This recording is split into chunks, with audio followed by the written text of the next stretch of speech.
sun is up, it's a beautiful day. My beginning will be as bright as the sun. Come, won't you come along?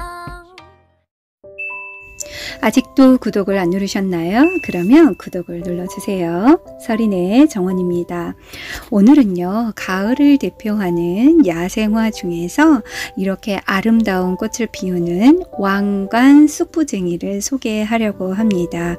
이 아이는 야생화이기 때문에 워낙 생명력이 강하죠. 그래서 이 아이들은 번식력도 좋고요, 생명력도 강한 아이 중에 하나인 왕관 쑥부쟁이입니다. 혹시 쑥부쟁이 키워보셨나요? 쑥부쟁이는 가을에 꽃을 피는 청아 쑥부쟁이가 있는데요. 가시 쑥부쟁이도 있고 청아 쑥부쟁이도 있는데, 쑥부쟁이는 워낙 번식력도 좋고요, 잘 크는 아이인데 왕관만큼이나 화려하다고 해서 이 아이는 왕관 쑥부쟁이입니다. 제가 왕관 쑥부쟁이를 사서 이렇게 큰 포트를 구매를 했는데요. 이 아이가 워낙 크기 때문에 뿌리가 바깥으로 나와 있는 거 보이시나요? 제가 대형 화분이라고 할 수 있는 이 제품을 샀는데요. 이 아이는 25,000원에 제가 화원에서 구매를 했는데요. 이 아이가 워낙 잘 자라기도 하고 이렇게 풍성해서 화분 가득 뿌리가 내려져 있습니다. 이 아이는 지금 이렇게 밑에까지 가득 뿌리가 채워져 있잖아요. 이런 아이들은 화분을 꼭 갈아 주셔야 합니다. 이렇게 뿌리가 밑에까지 가득 차 있는 경우에는 물을 주게 되면 이렇게 너무 꽉 차 있어서 계속 목마름 현상이 발생할 수가 있습니다. 그래서 이 아이들은 당연히 화분을 바꿔 주셔야 하고요. 또 이 아이 같은 경우는 워낙 번식력이 좋기 때문에 저희는 포기를 나누어서 심으려고 합니다. 총 3포기로 나눌 거고요. 한 포기는 화분에, 2포기는 노지에 심으려고 합니다. 우선은 이 아이가 뿌리가 한 뿌리인데요. 이 아이를 갈라서 저희가 포기를 나눠서 심도록 하겠습니다. 저는 이렇게 대품을 25,000원에 구매를 했는데요. 작은 걸 구매하셔서 심으셔도 됩니다. 제가 늘 노지 활동하는 노지 월동이 되는 아이들 특성을 말씀드리잖아요. 이 아이들은 올해보다는 내년이 풍성하고 그리고 꽃도 정말 많이 피고요. 그리고 워낙 번식력이 좋기 때문에 내년에는 포기가 정말 커질 겁니다. 그래서 저는 지금은 별로 아깝다고 느끼시겠지만 이렇게 과감히 포기를 나눠서 심으려고 합니다. 지금 이쁘려면 포기를 안 나눈 게 이쁘겠지만 나중을 위해서는 이렇게 포기를 나눠서 심었을 때 더 예뻐진다는 걸 아시게 될 겁니다. 이렇게 화분에 한 포트는 심을 건데요. 우선은 맨 밑에는 물 빠진 망, 굵은 난석, 그리고 일반 흙은 6, 그리고 혼합토는 4를 섞어서 저희는 이렇게 큰 화분에 옮겨 심고 있습니다.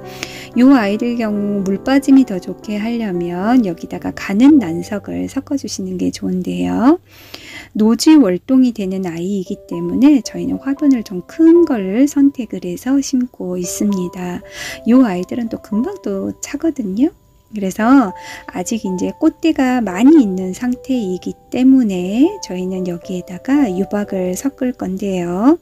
유박을 좀 올려주지만 혹시나 구매했을 때 이 아이들이 꽃이 다 피어 있는 상태라면 유박을 주시지 않는 게 좋습니다. 오히려 꽃이 다 피어 있는 경우 유박을 주게 되면 이 아이들이 꽃이 더 빨리 지는 현상이 일어나기 때문에 유박을 주는 시기는 꽃이 아직 덜 피어 있거나 성장하는 시기 때에 유박을 주시는 게 좋고요. 아파트에서 혹시 키우신다면 이 아이는 유박을 주시는 건 비추천합니다. 유박은 냄새도 냄새이거니와 이 아이들이 나중에 곰팡이가 쓸기도 하거든요. 그래서 아파트에서 키우시는 분은 비추천이고요. 이렇게 노지에 키우는 아이들이라면 이 아이들은 유박을 주면 좋지요. 네, 꼭 이제 주의사항을 제가 말씀드린 것처럼 유박은 꽃이 다 피어 있는 상태에서는 주시지 않는 게 좋습니다. 그리고 이제 나머지 두 포트는 저희가 포기를 나눈 아이는 두 포기는 이렇게 이제 노지에 심을 건데요.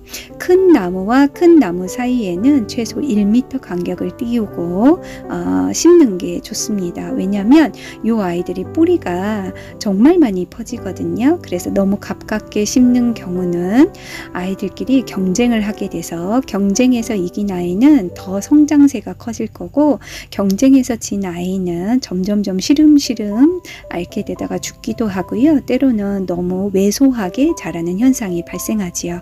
그래서 그 현상을 저희가 없애기 위해서 경쟁을 하지 말라고 이렇게 엣지를 양쪽에다가 대주는 겁니다. 혹시 저처럼 좀 거리를 띄울 수 없는 공간이라면 이렇게 엣지를 대주시는 게 가장 효율적인 방법이고요. 아니면 이제 여유가 있으시다면 정원에 여유가 있으시다면 좀 공간을 띄워서 심는 게 가장 좋은 방법이지요. 제가 지난번에 버베나를 심을 때도 이렇게 엣지를 대주는 걸 보여드렸었는데요. 서로 경쟁을 하는 경우라면 이렇게 엣지를 대주는 게 가장 효율적입니다. 저는 지금 양쪽에 장미가 심어져 있다 보니 장미들은 특히나 더 경쟁이 심한 아이 중에 하나이지요. 자기 영역을 정말 소중히 여기는 아이들이 장미거든요. 그래서 이 아이가 지금 잘 자랄 수 있도록 양쪽에 엣지를 대주었고요. 일주일 동안에는 물을 잘 챙겨주시는 게 좋고요. 첫날에는 물을 정말 수북이 주는 걸 한 3회 정도 반복하신다고 생각하시면 됩니다. 이 아이들이 일주일이 지나면 충분히 예뻐질 거고요. 뿌리 활착이 되기 때문에 요렇게 이제 화분에 심은 아이도 물을 지금 주는 것처럼 수북이 주시는데요. 이렇게 수북이 줬을 때 이 아이들이 흙과 흙 사이에 공기가 들어가 있는 게 밖으로 빠져나올 수가 있어서 식물들이 잘 자랄 수가 있습니다. 그래서 첫날 심는 날에는 물을 충분히 주시라는 의미가 거기에 있습니다. 공기가 들어있는 게 밖으로 빠져야 이 아이들의 활착이 아주 잘 이루어질 수가 있기 때문이지요. 지금 이렇게 노지에 심은 아이들도 물을 주고 있는데요. 이 정도 물을 3회 정도 반복한다고 생각하시면 됩니다. 오늘은 첫날이기 때문에 물을 많이 주시는 거고요. 일주일 동안에는 물을 마르지 않도록만 물을 주시면 되고요. 그 다음부터는 이제 안에 흙이 말랐을 경우에 수북이 주시는 게 가장 좋겠지요. 그리고 이제 흠뻑 준다는 의미는요, 말 그대로 위에 흙만 물을 적시는 게 아니고 깊이 있는 흙 깊이까지 물을 수북이 주는 거를 흠뻑 준다라고 표현을 하는 겁니다. 그래서 이 아이가 왕관 스프쟁이가 이제 시간이 지나게 되면 이렇게 활착이 잘 되면 이렇게 예쁜 모습이 되지요. 저는 용인시 마평동에 있는 솜다리꽃 화원에서 구매를 했는데요. 혹시 관심 있으신 분은 한번 찾아가 보시는 게 좋을 것 같습니다.